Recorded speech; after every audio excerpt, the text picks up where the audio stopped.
Welcome to this September 12th edition of the Michele Tafoya podcast. Today, lots to cover. What happened on September 11th was a little embarrassing, if you asked me, but maybe not as embarrassing as a mayor allowing himself to be spanked by a drag queen, and so much more. Stay with us, that's next. Now, it's time for some sanity. It's the Michele Tafoya podcast. Well, a lot has happened in the last 24 hours, and so much of it centered around September 11th and the President of the United States commemorating the day in Alaska. And we'll get to that in a minute. Plus, a mayor inviting people to watch him be spanked by a drag queen.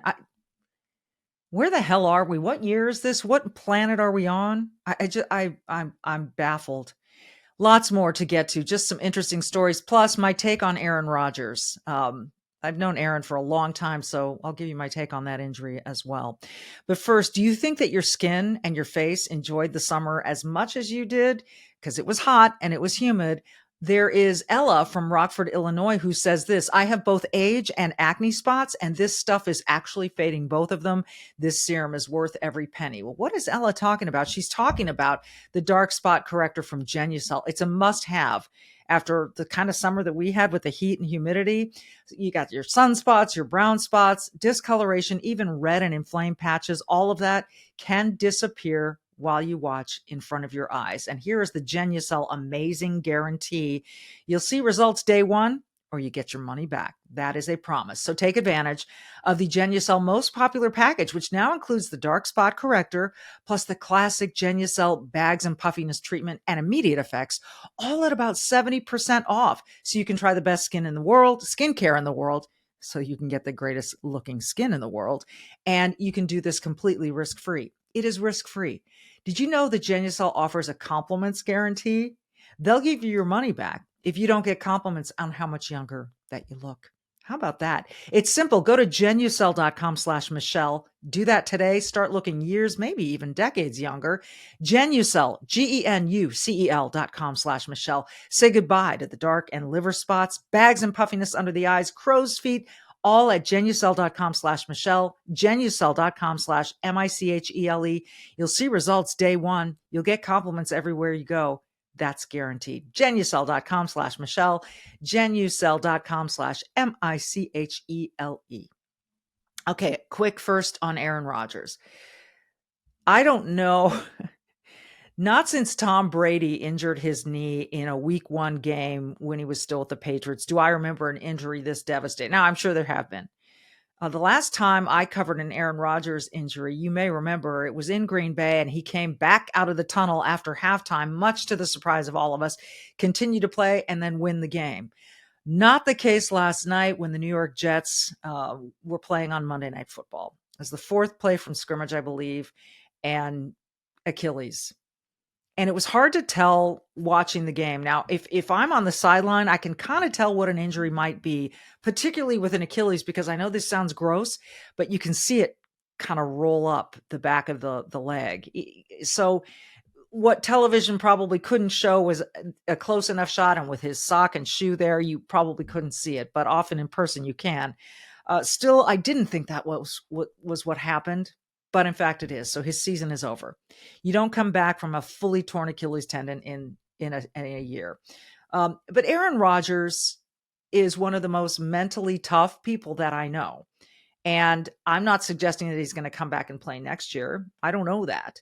This is the Jets. This is the dark cloud that is over the New York Jets and has been since Joe Namath left, basically. There's just been so little success there. But it's tough for Aaron Rodgers. He's a human being. He was looking forward to making this new start in a different shade of green, and it's over. It's over before it even began. So this is a big, big story. I think the Jets were slated to have 5 games in primetime this year. Usually the great teams, the teams that are expected to be very good or have the big stars, they get the maximum number of games in primetime. That's how the league schedules everything. And I would imagine those primetime games are looking at sort of reshuffling the schedule. You can do that at a certain point in the season. You can flex out of the games that you had and into other games. We'll see how they all maneuver, but all the best to Aaron. I consider him a friend, and I wish him well. And on that note, let's go to September 11th, just 24 hours ago. Joe Biden was flying back from the G20 and then a stop in Vietnam, which I thought were just abysmal appearances on his part. And then he touches down in Alaska. And there's this big formal ceremony on a military base in Alaska. And I'm sure most of you saw it. If you didn't, we're going to play a clip for you, because they had the first speaker was a woman who introduced the day and how important 9/11 is and what we're, commemorating and talking about that day. And then Joe Biden, the president of the United States, was introduced, and he came up, and the governor of Alaska was there. And here's how Joe Biden began his 9/11 speech, the day that we commemorate the tragedy that shook not only America, but the world. And here's how the current president of the United States started off. Governor Dunleavy, it's good to see you. The governor and I have something in common. We're both from Scranton, Pennsylvania. I wish I had him playing in my high school ball club that I was playing. But could have been an All-American, have you in front of me. No, Representative Mary, thank you for speaking, and the Mayor David Bronson and Major General I really appreciate all you do. Okay. And Adjutant General Sachs. And the you can end it right there. You can end it. Just end it, John. It's so embarrassing. I could have been an All-American if you had been there. Now, whether or not that's irreverent, whether or not it's a joke, 9/11 is no joke. So just a little piece of advice, Joe. Don't start with a joke when you're commemorating 9/11. It's just inserting himself into every possible situation. And perhaps there is a theory going around. This is why the White House did not want Joe Biden at the Pentagon, at the White House, in Shanksville, or at Ground Zero for 9/11, because there could have been a gaffe. Although he could have just been there and not said a damn thing. But I guess that would have opened him to criticism as well. Regardless, bad day, bad week for the White House, in my opinion. And look, I'm cheering for America. I want us to do well. I want things to be good. And later on this week, we're going to have Gerard Baker from the Wall Street Journal. He has a book called American Breakdown, which is so important, and I can't recommend it enough. Gerard Baker, Jerry Baker, the Wall Street Journal. The book is American Breakdown. We're going to hear from him in the next day or two on this very podcast to talk about what can be done to rebuild faith and trust in American values. I'm just still baffled as to how people want to buy into the notion that this country is evil and bad, when this country has been done more for freedom and liberty across the planet than any other country. And if you want to keep relitigating the things that have happened in the past, you can do that. I don't know what you're solving at this point. It might be better off to look at our relationships with China, where slavery still exists, and re-examine that. All right, so that was Joe Biden on 9/11. I thought just a terrible embarrassment. But there's another embarrassment that happened this week. And guess what? You'll never believe where. It happened in California, my former home state. Look, I was born and raised there. I went to college and grad school there. My mom still lives there. God bless her. She's 92. She would leave if she could, but she's not going to. So, it's a really screwy place. And even comedian Rob Schneider, who has recently come out of the closet as a conservative, has said, it's official, you can no longer raise your kids in California. But here's what happened in one particular town. Burbank is just outside of LA. It's kind of northeast of LA. It's where all the big studios are. You hear about Burbank, live from Burbank, California. Well, Burbank Mayor Constantine Anthony, here's the first line of this article. Burbank Mayor Constantine Anthony was spanked by a drag queen at the Santa Clarita Valley Democrats' Drag Queen Bingo fundraiser on Saturday. I don't know what this obsession is with drag lately and why we have to have drag queen story hours or drag queen bingo or whatever the hell. I mean, this whole gender ideology that is, it seems to me, has gained a far too important place in society for what it really is. I don't care if you're a drag queen. I don't care. Look, RuPaul is very entertaining. There's there are some drag shows that are very entertaining. But when it starts to cross over into education and into fundraising for political causes, I mean, I guess you do you, but this is the state of things. A video, which we're going to show you here, depicts Mayor Constantine Anthony of Burbank bent over a table people sat at as a drag queen whacked him with a paddle. The video was posted to Instagram by the Wise Nuts podcast and caught wind online after being reposted to the popular X accounts Libs of TikTok. Local press reported that the fundraiser was billed as being for ages 15 and up, but that it was, quote, not suitable for children. Libs of TikTok wrote that the mayor, Anthony, was spanked by the drag queen in front of children, but the Burbank mayor says there were no children present at the event. No children were in attendance, Anthony said. All attendees were over 21 years of age. Anthony also said it has been confirmed that there were no attendees under the age of 21, but you videotaped it. So what does it matter if the people present were at least 21? It was posted on Instagram. Virtually every child in America has an Instagram account. And on the Instagram account, the original video post by the mayor, the comment on there was, jealous? Like, are you jealous of me getting spanked by a drag queen? I've got one answer to that. No, I don't judge you, but I'm not jealous. The video of Anthony comes as California parents share their concerns with a new rule that could have their kids become wards of the state. Listen to that phrase, wards of the state. This is freaking Dickensian. A California mom concerned about a new state measure requiring judges to consider whether a parent has affirmed their child's belief that they are transgender during custody battles warned Sunday that the policy could have disastrous implications. Quote, this is the steady assault on family and children that we've been seeing this legislative session and throughout the past couple of years in California. Nicole Pearson, a mom of 3 and member of the newly formed Protect Kids California group, said, if both parents are conservative and they are not comfortable affirming their child, what does it mean? The way that we read the law is that both parents will be jeopardizing the child's health, safety, and welfare.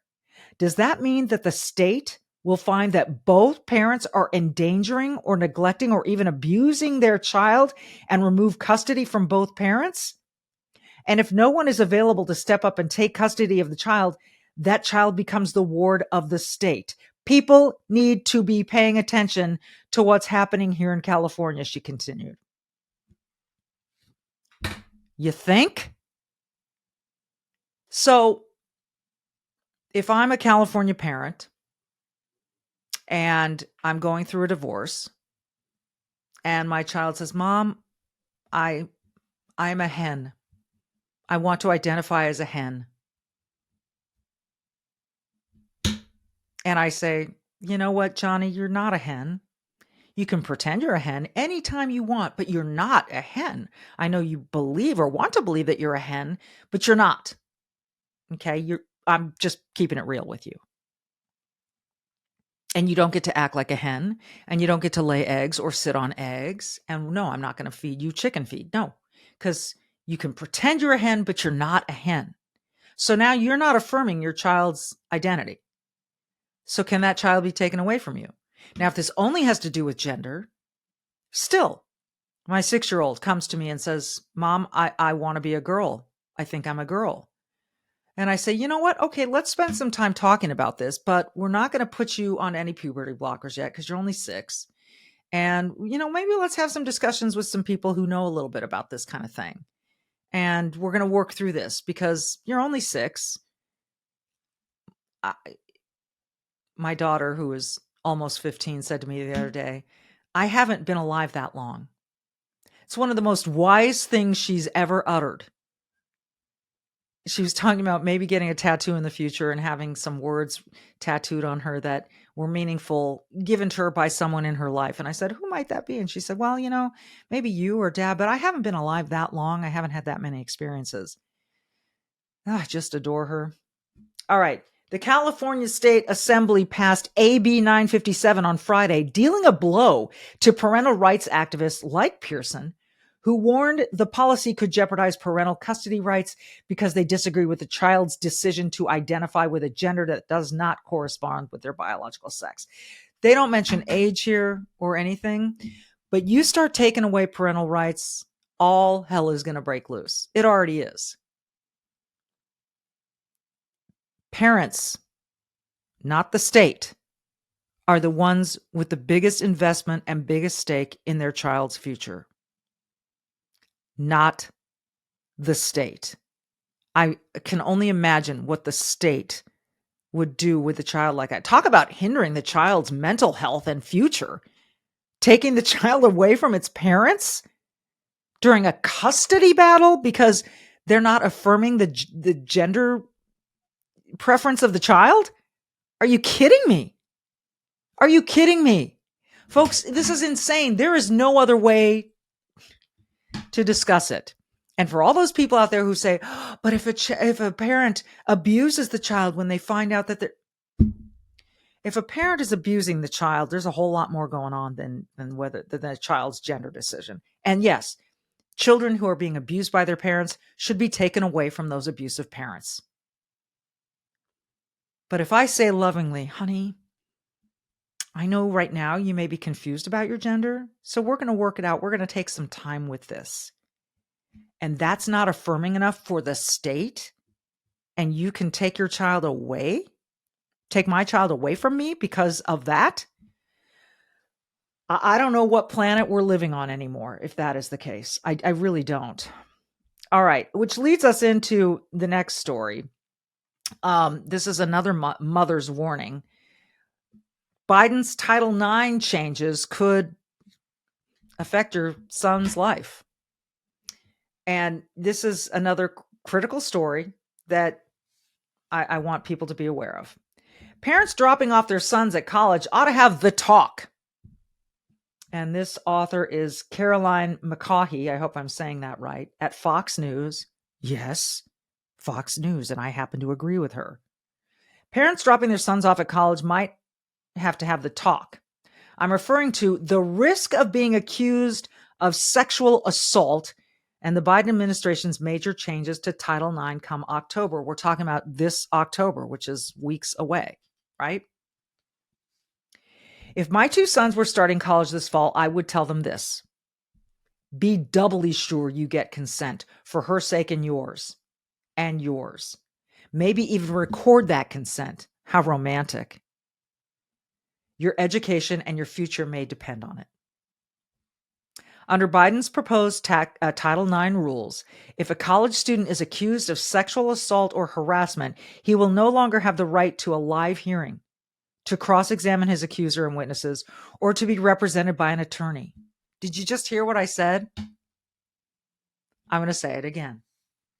Under Biden's proposed Title IX rules, if a college student is accused of sexual assault or harassment, he will no longer have the right to a live hearing, to cross-examine his accuser and witnesses, or to be represented by an attorney. Instead, a school administrator can decide to forego a hearing and weigh the quote-unquote credibility of each party on his own, acting as investigator, judge, and jury in the case. The standard for determining guilt will also be weakened from, quote, clear and convincing to, quote, a preponderance of the evidence. In other words, that there's 50.1% or greater chance an assault occurred. 50.1%. Not great odds in what often are he said, she said cases.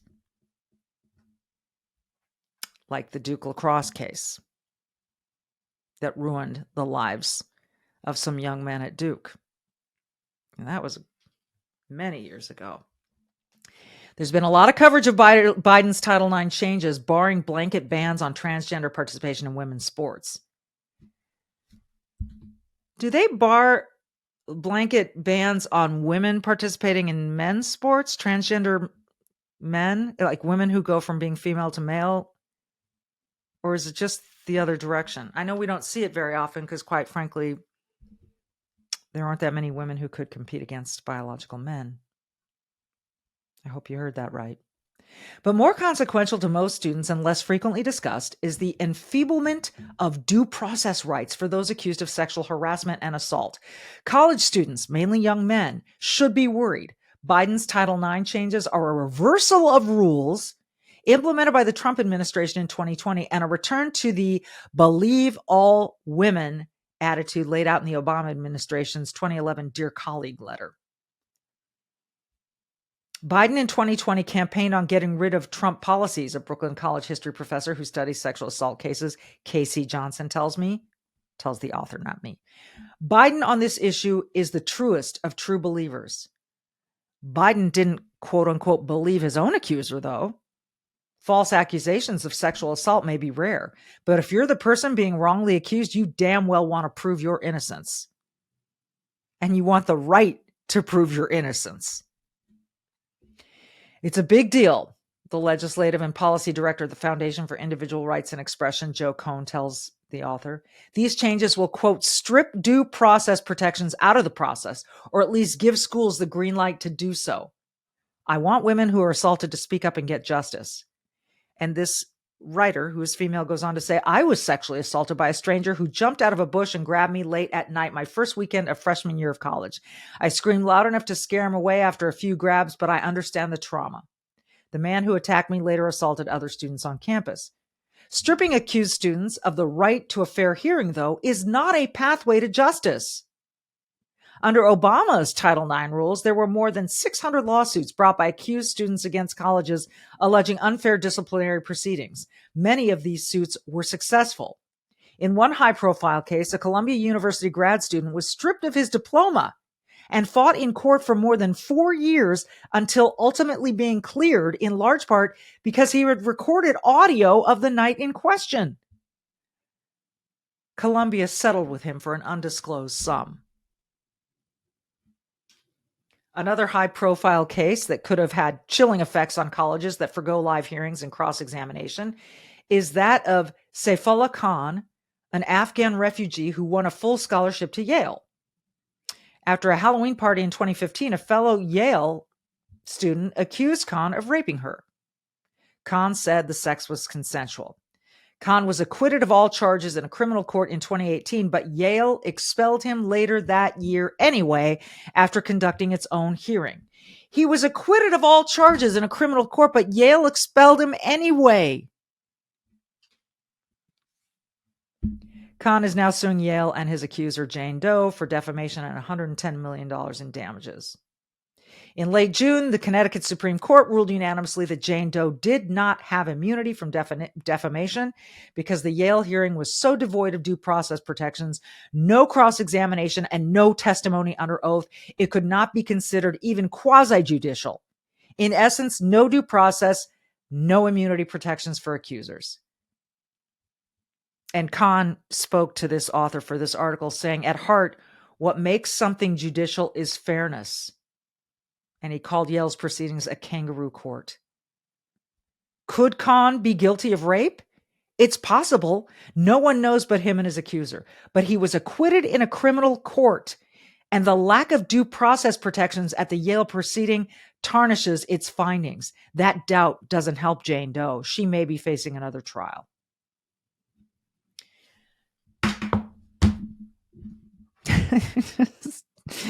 I don't know, man. Look, I was raised in Southern California. I went to the University of California at Berkeley. I went to grad school at University of Southern California. I had conservative parents. I had extremely liberal sisters and still do. I have a conservative brother. I don't know that any of this matters when you're talking about fairness. Equal treatment under the law. Parents aren't getting it. Many men aren't getting that equal treatment. And we all got to perk up our ears and pay attention. And then you know what you got to do after that? You got to vote for people who go along with your values on more than one issue. And here's what's going to happen in 2024. I'm going to predict this about Democrats. They're going to scare the living bejeebies out of everybody with their claims about abortion rights being totally banned in this country, when that's never going to happen, as Nikki Haley rightfully said in the first presidential debate, because you don't have the votes in the Senate to make it happen. It's not going to happen. So, but they're going to scare you into believing that. And they're going to scare all young people into voting that way. I don't know, man. I see our country in decline. It's things like this. It's things like parents having their rights taken away by the state. It's by mayors bending over to get spanked by drag queens. I mean, you do you, but what the hell? Putting it on Instagram. Jealous?